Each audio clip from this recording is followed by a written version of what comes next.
Got a lot of global stardom to her. She's had some incredible results and she's beaten players like Madison Keys and Iga Swiatek, so she's the real deal, already top 50 in the Alex Eala's popularity explodes as fans rush to see her more than any WTA star. Here is your fully rewritten, polished English version of the script. I've improved flow, removed repetitive markers like music, and made it sound like a high-retention YouTube documentary narration.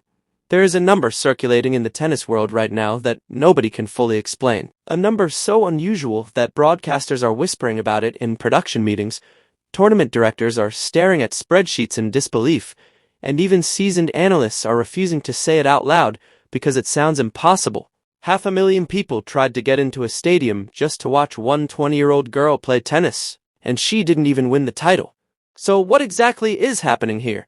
What is it about this one player that is breaking ticketing systems, crashing queues, and pulling attention away from every other match on the tour? What is it about her that makes commentators lose composure live on air, and makes an entire continent stop scrolling the moment her name appears on screen? Stay with this story, because by the end, you'll understand why people are calling this one of the strangest rises women's tennis has seen in years, and why the loss that was supposed to end her story might actually be the moment that proved it has only just begun. Picture Berlin in early summer, grass courts glowing under a soft European sky, a tournament that usually exists quietly, overshadowed by bigger events, a place where casual fans barely notice the draw until the final rounds.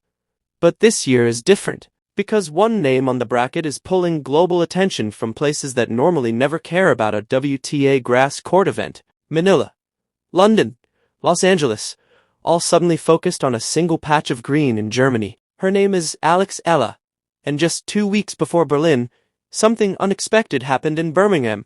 She won a title there. On paper, it was just another trophy. A nice result, quickly forgotten in most headlines. But what mattered wasn't the trophy. It was what happened in the background. Nearly 4 million people watched that final live. For a tournament that usually doesn't come close to that level of attention, it was shocking. Even Grand Slam finals don't always reach that kind of simultaneous engagement. Something had already started shifting before she even arrived in Berlin. When she stepped onto the grass courts in Berlin, she wasn't just another young player in the draw. She was carrying momentum, and it showed immediately. First came Elena Rybakina, a Grand Slam champion known for destroying opponents with her serve alone. A player who is supposed to end rising fairy tales before they begin.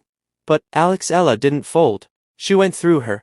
Then came Alina Svitolina, a former world number 3, a veteran of countless high-pressure battles. And again, Eala passed through. Match after match, the pattern repeated itself. No panic, no visible nerves, no breakdown under pressure. Instead, something almost unsettling, calm. Her shot selection became simpler, cleaner, more precise. The bigger the stage became, the quieter her game looked. And the more she won, the bigger the crowds grew. Practice courts filled up unexpectedly. Outside courts saw spectators checking her score instead of watching the match in front of them. Broadcasters covering other games kept cutting away just to update her progress. She wasn't just part of the tournament anymore. She was becoming the tournament. But then came Linda Noskova, and in the semi-final, everything stopped. Noskova didn't just beat her. She dismantled the momentum. Controlled, precise, composed tennis. No chaos, collapse, just execution. And suddenly, the run was over. No final. No trophy. Just a 20-year-old walking off a grass court in Berlin with her first major loss of the stretch. For most players, that would be the end of the story. The cameras move on. The headlines shift. The moment fades.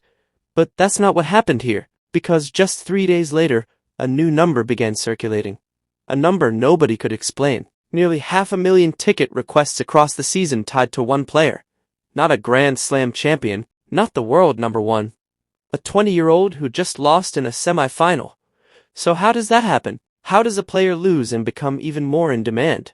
The answer isn't really about Berlin. It's about everything that came before it. Because what fans are responding to isn't just winning. It's evidence. Point by point. Match by match. A growing sense that something real is forming in front of them. And once that belief spreads, it doesn't need trophies to survive. It feeds on itself. In the Philippines, her matches have become national viewing moments. In Europe, Curiosity turned into commitment after watching her take down elite opponents. In the United States, short clips turned into full match viewing. This wasn't marketing. This was organic attention building across continents at the same time. What analysts call earned reach, the rarest form of popularity in modern sport. No campaign, no push, no manufactured hype, just people deciding independently that they wanted to watch. And that's why the Berlin loss doesn't weaken the story. It strengthens it. Because she didn't disappear under pressure. She didn't collapse on the big stage. She reached the semifinals. She beat a Grand Slam champion. She beat a former top 3 player. And she was stopped only by someone who played better on the day. That's not exposure. That's a rival. But here's what makes this even more unusual. She isn't finished. She isn't at her peak. She is still developing her game. Still refining shots. Still learning how to turn elite potential into long-term dominance. Which means everything happening now is happening early. If this is the base level of attention, then what happens when she improves?